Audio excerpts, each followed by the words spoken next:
சேலம் மாவட்டம் அரசிராமணி செட்டிப்பட்டி அருகே மணியன்காடு பகுதியில் வருவாய் அதிகாரிகளுடன் விவசாயியின் குடும்பத்தினர் தகராறில் ஈடுபட்ட சம்பவம் பரபரப்பை ஏற்படுத்தியது. அரசு புறம்போக்கு நிலத்தில் மண் உள்ளிட்ட கனிம வளங்களை கடத்துவதாக கிடைத்த தகவலின் பேரில் விசாரணைக்காக வந்த அதிகாரிகளின் பைக்குகளை விவசாயியின் குடும்பத்தினர் பறித்து வைத்துக் கொண்டதாக கூறப்படுகிறது.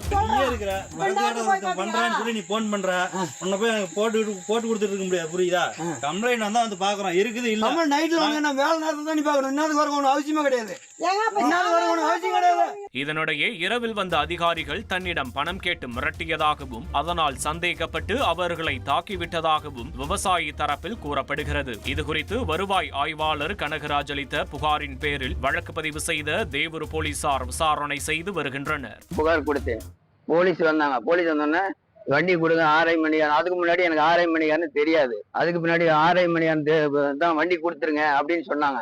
இல்லைங்க, நான் செய்தி எடுத்த பின்னாடி தான் நான் வண்டி கொடுப்பேன்னு சொன்னேன். அப்புறம் போலீஸுக்கு கிளம்பிட்டாங்க.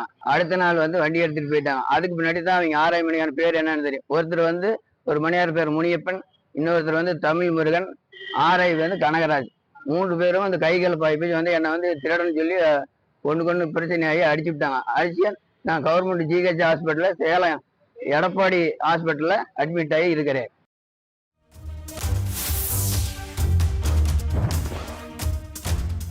கோவை சூலூர் அருகே வாகன சோதனையின் போது காரில் ரூபாய் 70,05,000 மதிப்புள்ள 235 கிலோ கஞ்சாவை கடத்தி வந்த 2 பேர் கைது செய்யப்பட்டனர். சூலூர் போலீசார் காங்கேம் பாளையம் பகுதி விமானப்படை தளம் அருகே வாகன சோதனையில் ஈடுபட்டிருந்த போது ஒரு காரை நிறுத்தி சோதனையிட்டனர்.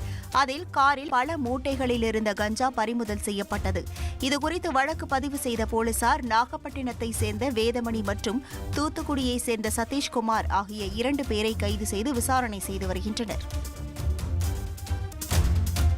விழுப்புரம் அரசு மருத்துவமனையில் நோயாளியின் வலது காலுக்கு பதிலாக இடது காலில் அறுவை சிகிச்சை செய்யப்பட்டதாக புகார் எழுந்த நிலையில் வலது காலில் அதே மருத்துவர் மூட்டு அறுவை சிகிச்சை செய்துள்ளார்.